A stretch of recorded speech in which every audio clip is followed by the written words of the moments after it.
The Luna who killed her mates. They stopped calling her by her birth name after the third death. In the old tongue, Luna meant more than leader. It meant balance.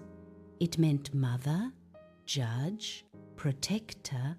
But when a Luna's mates began to die one by one, the word twisted into something fearful, something whispered. The first mate's death was ruled an accident. He slipped during a hunt, fell into a ravine slick with ice. Wolves die that way sometimes. The pack mourned him properly.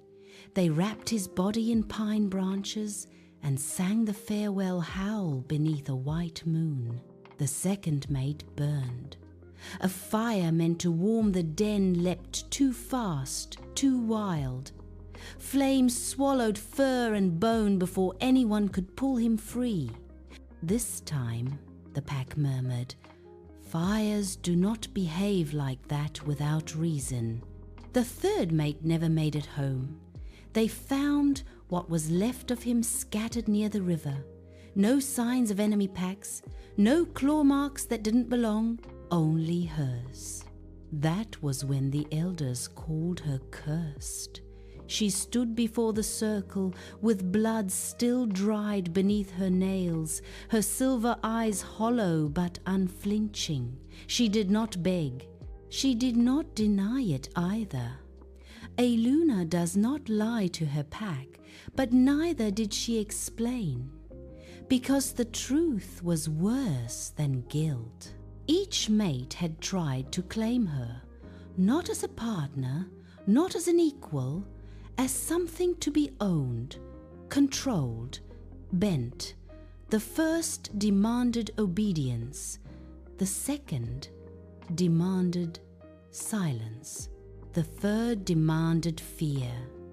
And something old inside her, something tied to moonlight and bone and ancient instinct, had refused, so it killed them. The elders debated for 3 nights. Execution was tradition, exile was mercy, but she was still Luna by blood, chosen by the moon itself.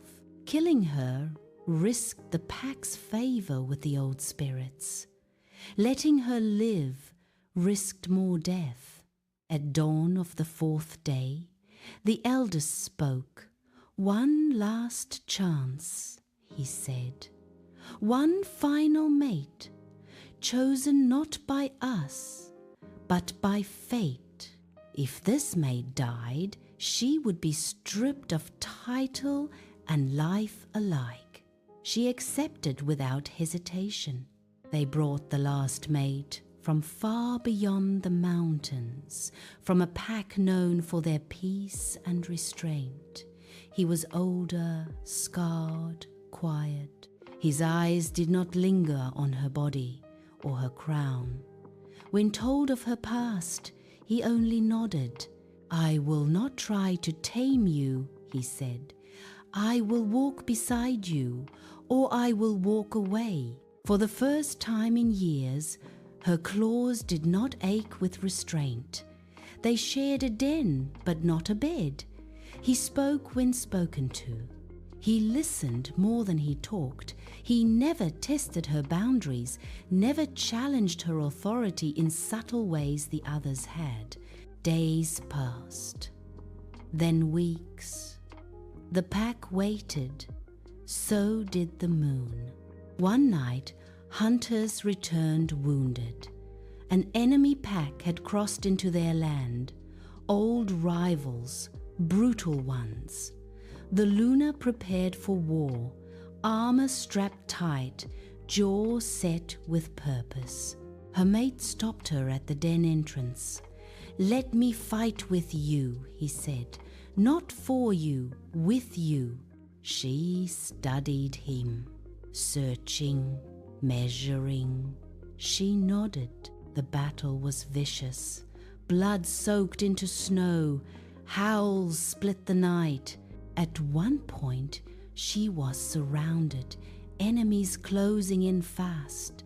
Before she could strike, her mate was there, shielding her back, taking blows meant for her throat. She carried him herself to the river, cleaned his wounds with shaking hands, sat awake until dawn, daring the instinct inside her to rise again. It didn't. Instead, something else surfaced. Fear. Real fear of loss. He healed slowly. When he could stand again, the pack watched closely. Some hoped, some waited for blood. None came. Under the full moon, the elders gathered once more. "The curse is broken," one said. The Luna lifted her chin. "There was never a curse," she replied. "Only men who mistook dominance for love." Silence followed. Then acceptance. She remained Luna until her fur silvered and her steps slowed. Her mate stayed by her side, never trying to lead her, never shrinking from her strength. And the pack learned a lesson, written not in blood, but in survival. A powerful woman is not dangerous because she destroys. She is dangerous because she refuses to be owned.